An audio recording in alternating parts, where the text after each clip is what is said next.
Hey guys, switching jobs has become a very common trend in today's world.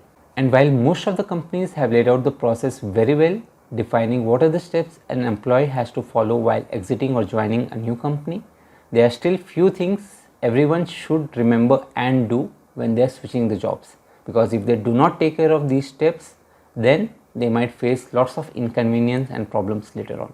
So in this video, I'll tell you 13 steps which you have to do before and after switching your jobs.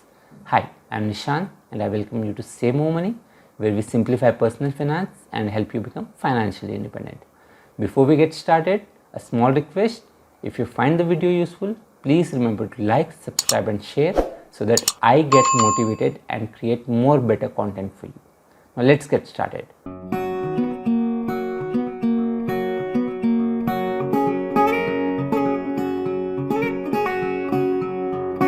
For your convenience, I have broken the video into two parts. The first part tells you about the steps which you have to do when you are in your old company, and the second part tells you the steps which you have to do in your new company.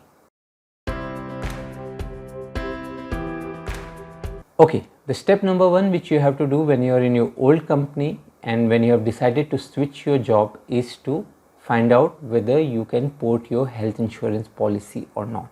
Yes, nowadays most of the companies provide employee health insurance policies, and it has lots of benefits, like it will have no waiting period, all the pre-existing diseases will be covered, it will have no limits or subclauses or anything else, and it's normally a good policy.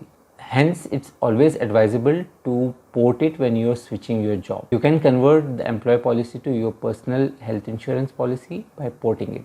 All you have to do is speak to the health insurance company representative, tell them that you are switching your job and you want to continue with your health insurance policy, and whether they can port it and convert it into a personal health insurance policy or not. Most probably they will say yes. If they say yes, find out which health insurance policy they will be converting it to.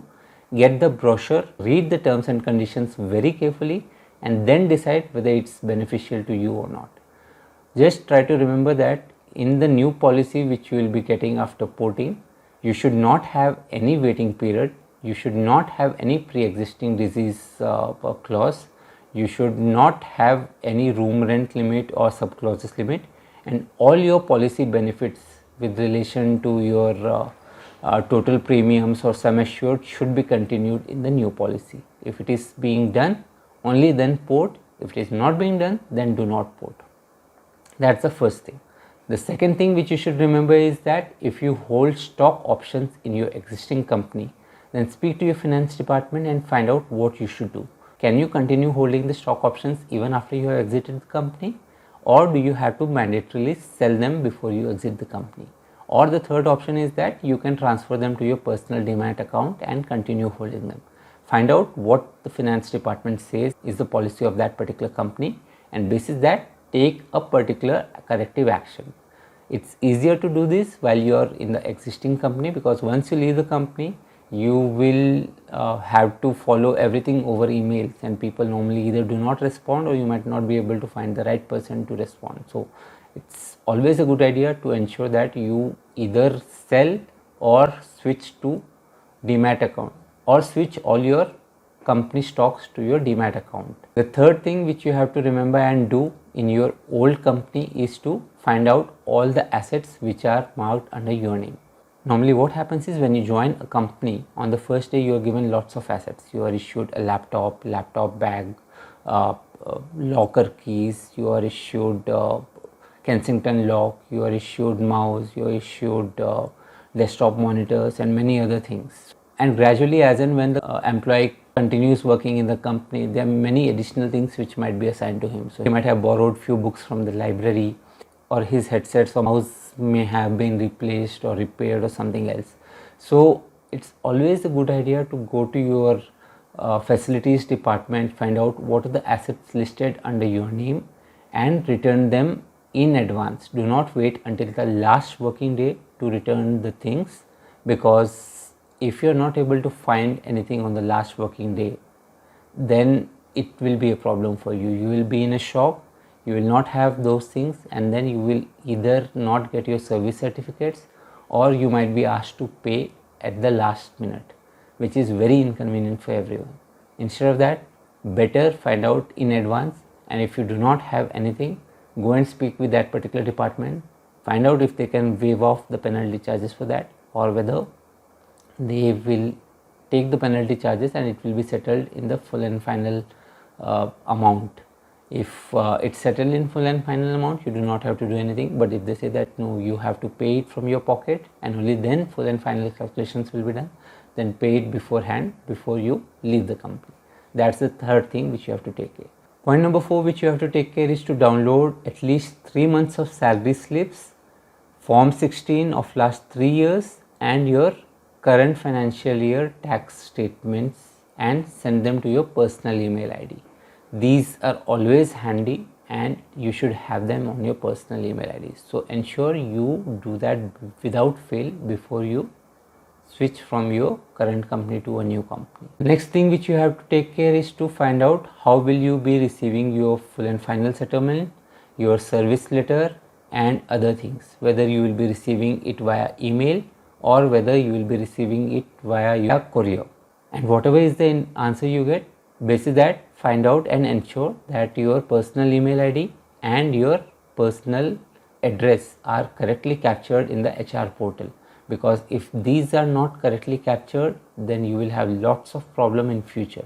You will not get any emails on your email ID and you might not get important communication or letters on your home address. So get that checked. Also on the last day when you are receiving a certificate, ensure that the certificate clearly mentions your name, your designation, your date of joining and your date of exit. These 3 or 4 things are mandatory, and if they are not available or if there is any mismatch, get that corrected before you leave the company. The next thing which you have to take care is to declare the gratuity and leave encashment in your old company. Yes, as part of exit, you will be asked to submit the gratuity and leave encashment details of your previous employers, and you can keep them handy and submit it as and when asked. If it is not being asked by your current employer, then it will definitely be asked by your new employer. So have that particular detail handy. And the last thing, the 8th thing which you have to take care in your current company is to find out whether the new company in which you are joining is part of the Employee Provident Fund scheme or not. If it is not part, then speak to your current company HR or finance department and ask them what should you do in that particular case. Should you withdraw your PF amount or should you just keep it on hold? In most cases, the HR or the finance team will tell you to withdraw it, and then you can initiate the process in your current company only. These are the 8 steps. Now let's move on to the part 2 wherein you have joined the new company. So there are 6 steps which you have to do when you join a new company. Step number 1, as soon as you join your new company, submit your tax declarations.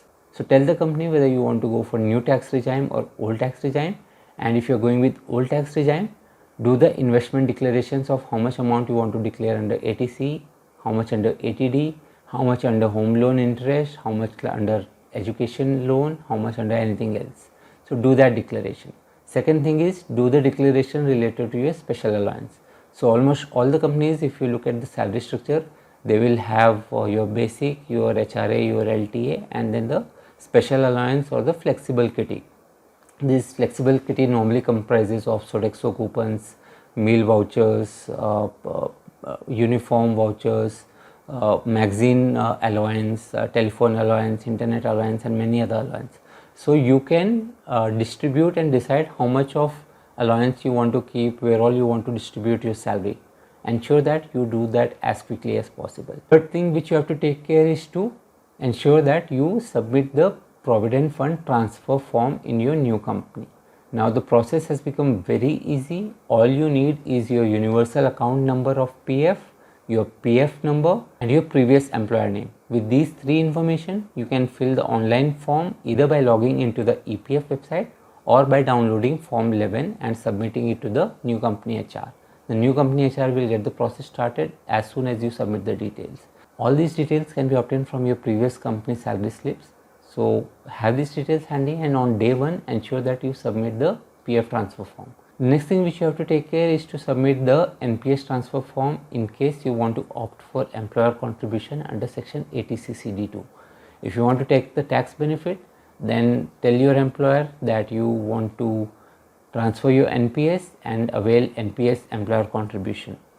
They will tell you the process and fill that particular form. Basically they will ask you for your PRAN and few other important details which you will readily have, and then you can submit the form and it will be a very easy process. The next thing which you have to take care, and mind you this is very important, is to ensure that you submit your full and final settlement details with your new company. So as and when your old company clears your full and final settlement and sends you the details and the tax calculations, submit them to your new company finance department. This is because if you do not do all these things, your new company will not know how much of income you have earned in the previous company and how much of tax was paid. They will do all the calculations basis your new salary only, and this will create a mismatch and it will result in you having to pay penalty at the end when you are filing your taxes. For more details on this, I have created a separate video. I am sharing the link here at the top in the I button. Watch that video. It's a very useful video telling you why you face mismatch and why you have to pay penalty if you do not share the details with your new company.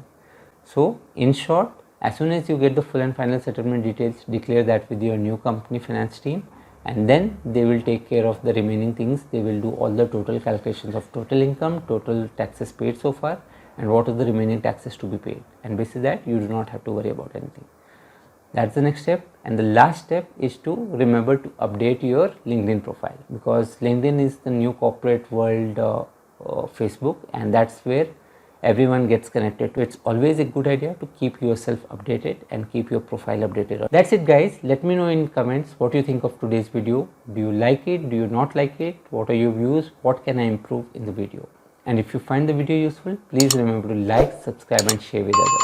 Until next time, this is Nishant signing off. Bye, take care, ta.